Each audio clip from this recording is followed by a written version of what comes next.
It is a sunny Saturday morning in the autumn of 1982. 9-year-old me is in the living room of our suburban Toronto home in Scarborough, Ontario. I'm watching morning cartoons when my father pokes his head in to announce he's taking me to a movie that afternoon at Ontario Place.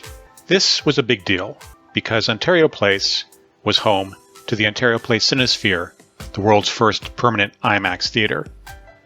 IMAX, for those of you who don't know, is the large screen format of choice today for directors like Christopher Nolan and Denis Villeneuve. But at the time, was best known for its large screen documentaries about space, the oceans, and the world. It was also the best format available to see a film, both for its 8-story screen, but also for its thunderous 12-channel sound system situated behind that 8-story screen. Simply put, an IMAX cinema was the best presentation possible for any film in an era before Dolby Digital and THX sound became more widespread. Where most theaters at the time projected in analog and monaural sound, with IMAX you felt the movie as much as you watched it. But on this day, we weren't going to be seeing an IMAX movie. As it happened, this was a time of year when the Cinesphere hosted a special 70mm film festival of big screen epics, larger-than-life movies in their intended format, like It's a Mad, Mad, Mad, Mad World, Around the World in 80 Days, The Sound of Music, and Dr. Zhivago. Seeing a movie projected in its original format was a rare thing back then. The only way to see these films as their directors intended, not chopped up, panned and scanned, and cropped to fit the 4:3 dimensions of a television screen. In some cases, it was also the only way to see many of these films. Home video, still in its infancy, was struggling to bring the backlog of cinematic classics to the small screen. So, in 1982, if you wanted to see a movie like The Godfather, Apocalypse Now, or The Exorcist, you had to see it in the theater on a re-release. Or, if it made its way to broadcast television. Things like the ABC Sunday Night Movie became an event where you'd warm up the VCR, if you had one, to record the world television premieres of would-be classics like Moonraker, The Towering Inferno, or Superman the Movie, the extended TV cut. You could watch them over and over again, but they were not the same. Quite simply put, we did not have the luxury of choice that we do today. When the movies came to town, you either saw them or you didn't. Then they left, and more movies moved in and replaced those movies. So if, like me, during the summer of 1982, you missed your chance to see Tron on the big screen because you were on vacation at the time, you were out of luck until it arrived on video months, and in some cases years later. For generations, the movies were more memories than they were tangible things you could rent, purchase, or stream. You might easily remember seeing Jaws in 1975, but only if you saw it in the theater. If it was 1982 and you didn't have a VCR and it just wasn't airing on TV, you were as out of luck as poor Alex Kittner was. So, all of the above likely explained why, when perusing the Saturday paper, Dad noted that very afternoon the Cinesphere would be screening one of his all-time favorite films on the big screen. He wanted to see it again, and wanted me to watch it for the first time with him, the way it was meant to be seen, larger than life. That movie was 2001, A Space Odyssey. Millions of years ago, before the human race existed, an adventure began. An adventure that ultimately leads man to confront his own destiny in an odyssey of exploration.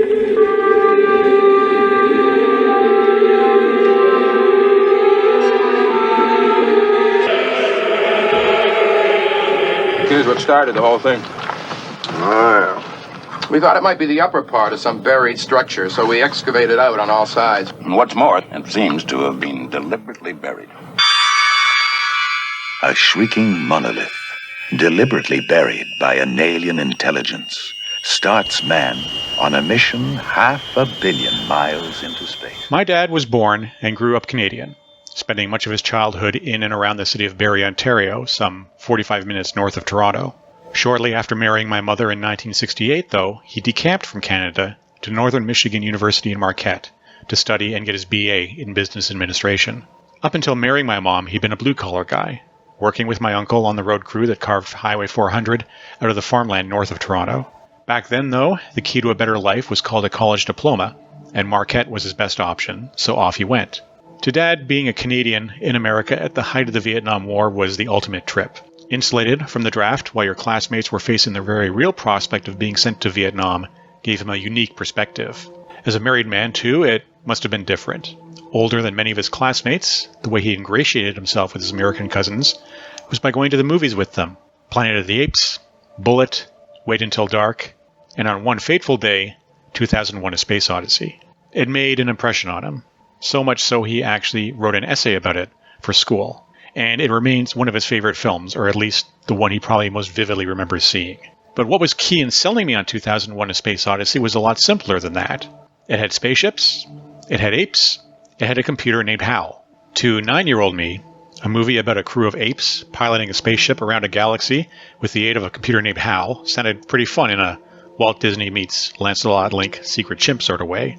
So off we went, making the 40-minute or so drive from our home in Scarborough down the Don Valley Parkway to Ontario Place, home of the Cinesphere. Ontario Place, to those not from Toronto, was a little oasis in the midst of a whole lot of concrete, a public area comprised of buildings rising out of Lake Ontario that hosted galleries, special exhibits, musical films, a live music venue called The Forum, and that centerpiece Cinesphere, a 35-meter wide domed structure with a 60-foot outer radius and 56-foot inner one, which is a way of saying big. All of it to house a single screen. That screen was 80 feet wide by 60 feet high, with a then seating capacity of 752 people. Now, if you're one of those people who doesn't believe there's any significant difference between seeing a movie in theaters versus one at home, I challenge you to watch 2001: A Space Odyssey in IMAX and tell me that again. When Also Sprach Zarathustra began, you could feel it beyond Jupiter. It was ear-shaking and earth-shattering, and from that moment, Stanley Kubrick held me in his thrall, and I still had no idea what I was in for.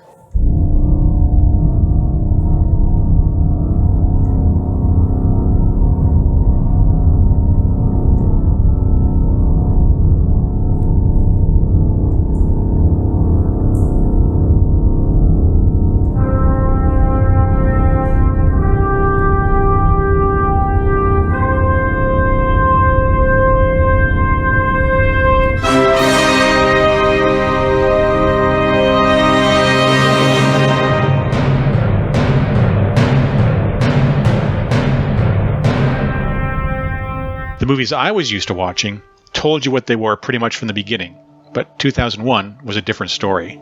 I quite probably leaned forward in my seat, as though closer proximity to that massive IMAX screen would make things much more clear. Spoiler alert, they didn't. Then the monolith showed up, the soundtrack filled with these wailing, screaming voices that, in IMAX, were ear-splitting. The apes surrounded the monolith. They ran their hands over its smooth surface, and then awoke the next day to find the mysterious visitor had vanished as quickly as it had appeared. But these apes and their world had both changed, though we didn't see it right away. Not until the lead ape acquired his first weapon, a bone, bludgeoned a rival possibly named Abel to death, then, either triumphant or horrified, threw the bone into the air. It soared, tumbled, and fell into a match cut tens of millions of years later to a floating space station in orbit around Earth.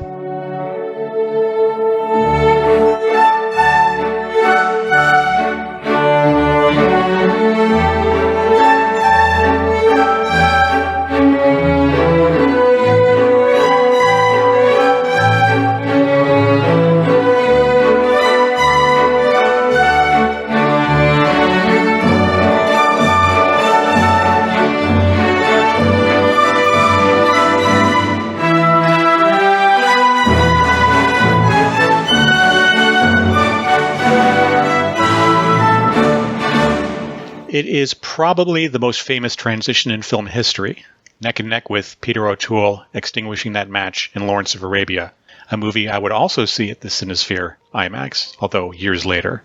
At that moment, my 9-year-old brain made a connection, the first of many, really, it would experience over a lifetime of watching movies, that 2001: A Space Odyssey was about something.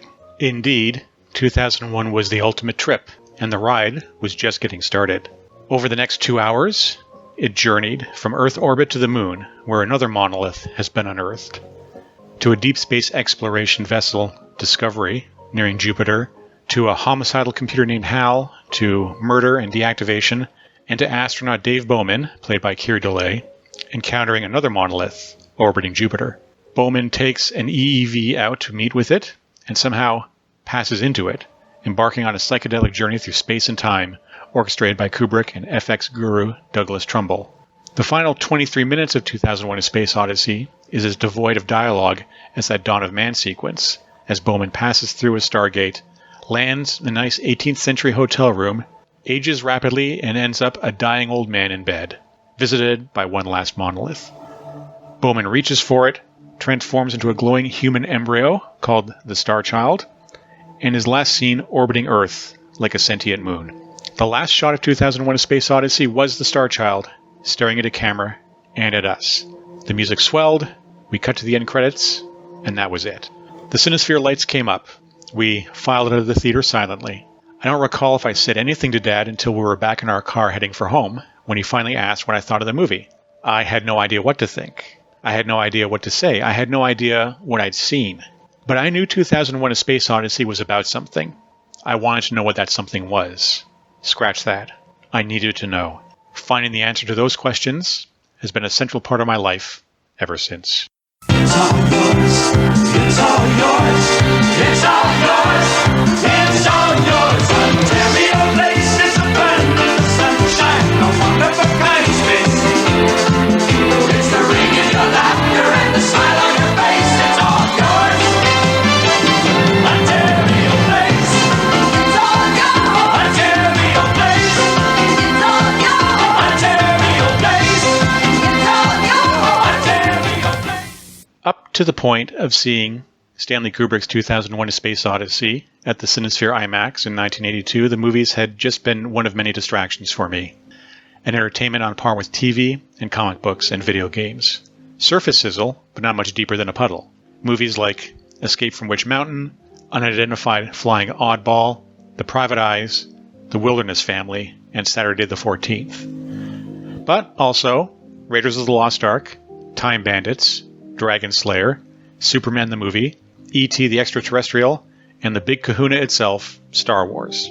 Movies were not much different from TV as far as I was concerned. They were there to be consumed, digested, and more or less forgotten unless they really grabbed you. The story was the story, the characters were the people telling it, and that was about it.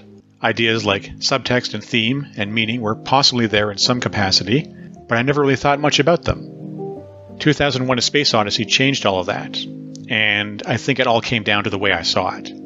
On a big screen with big sound, yes, but also the ritual of going. Getting into Dad's car, making the long drive downtown, parking and crossing the access bridge over Lakeshore Boulevard, and seeing that huge golf ball structure housing that IMAX screen. It was the anticipation of the movie that made the experience what it was. It was the smell of freshly popped popcorn and the warmth of the bucket in my lap.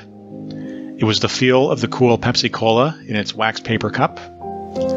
It was entering the Cinesphere and being overwhelmed by this enormous screen. The environment had as much an impact on me as those first moments of Kubrick's film.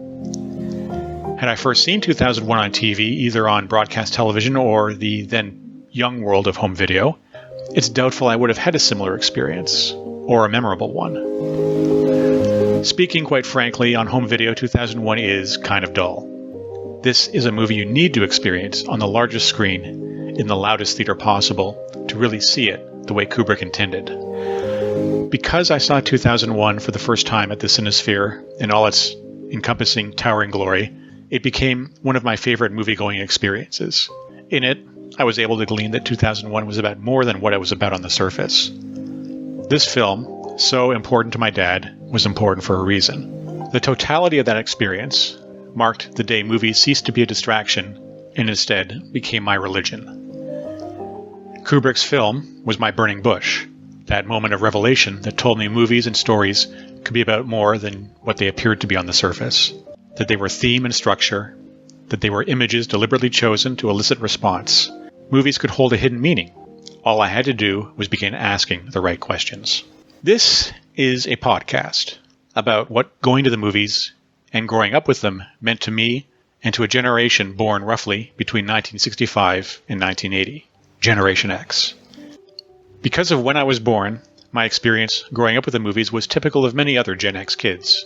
Ours was a monocultural world of 3 major television networks, a PBS affiliate, and some local channels.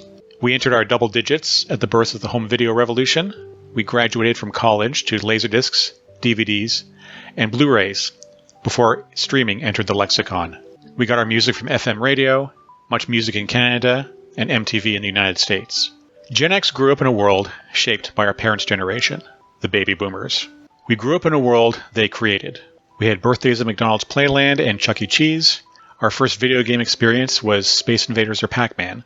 We partook of the rise of the multiplex, those 4, 6, 8 screen cinemas, then eventually the big screen, big sound, big movies era of stadium seating and THX sound in the 1990s. We had home video. As quantum a change as FM radio and colored TV was to our parents, the home video revolution is forever linked to Gen X, and it changed how we experienced many movies. Just think of how many Gen X era movies or stories featured a character who worked at the local video store stacking VHX boxes and logging returns. Yes, video store clerk was once a viable, even admirable profession, giving rise to filmmakers like Roger Avery and Quentin Tarantino, who gorged on free rentals from the video stores they clerked at. Renting a couple movies over a weekend was a family activity. The 4 of us gathered around our television for a smaller scale version of the shared cinematic experience. Furthermore, for a budding film nerd like myself, video afforded me the opportunity to rewatch these films, to study them, to pick out things I missed the first time around, and to plumb the deeper depths of what made for a great story. It was a golden era, and a brief one. A pocket world existing between the baby boom generation and the millennial, Gen Y, Gen Z, Gen Alpha world of today. A world that no longer exists. The monoculture is no more. Now we live in a fragmented world of niche interests with TikTok, Instagram, and YouTube splintering the viewership into 1,000 subcultures. Andy Warhol predicted a future where everyone would be famous for 15 minutes. That future is where we are now, for good and for bad. With one's viewing choices dominated by innumerable options, how are the movies expected to survive? That's just one of many questions we still have as we lurch forth into this 3rd decade of the 21st century. We're a long way from 2001. So many of my happiest memories are linked to the movies. Watching these specific films, which I will detail over the coming months and possibly years, always takes me back to that specific place and time in my life when I first saw them. A time where the movies contained a unique alchemy that showed me a different reality from my own. They allowed me to journey through fantastical worlds, to walk in someone else's shoes, to experience joy and grief, heartache and heartbreak. What follows will, I hope, be a spirited defense of the old while explaining that movies today are just as good and in some cases better than the ones of yesterday. Life is what you make of it, and so too are the movies. We're in a generational shift where the children of the 1990s are beginning to tell their stories, and we're beginning to see the result of that. We may well be standing on the precipice of the next great era of filmmaking, as these newly minted filmmakers emerge onto the scene carrying the influence of growing up in an era of streaming video and the near entirety of the world's collective film libraries at their fingertips. Or we may be in an endgame where the movies become as niche a format as opera and jazz is today. As I say goodbye for now, I have a request for when next we meet. Think of the cinematic experience, the entire experience. Those mysterious posters appearing at the multiplex as coming soon, the previews that roll before the feature presentation, the TV commercials, the print ads, the YouTube videos that increase as the new release approaches. Think of the decision, the drive, subway ride, or walk to the theater. You enter the lobby and pay for your ticket, and the scent of fresh popcorn is everywhere.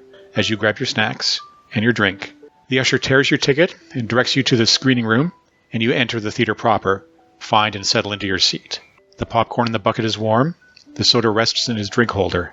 You talk with your friend, with your date, with your spouse, or you just sit quietly. You watch and listen to the hum of quiet conversation as the theater fills.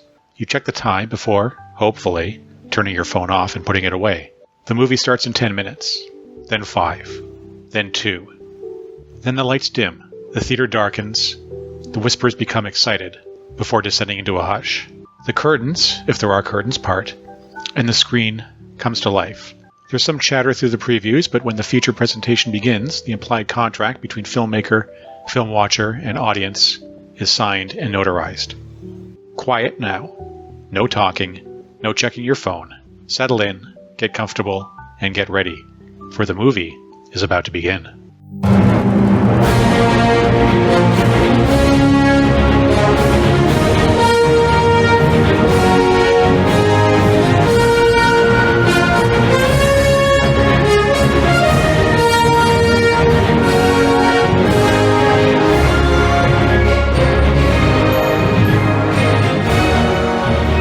And that brings us to the end of this first episode of Celluloid Heroes, the prologue, if you will. I'm Brad Abraham. I want to thank you for listening. We are at the beginning of a journey that will take us through 50 key movies of the GenX era, the experience of seeing them in the theater, and how they shaped our lives. But that's a story yet to come. I'll be back next month with an in-depth exploration of a little 1977 film called Star Wars. You may have heard of it.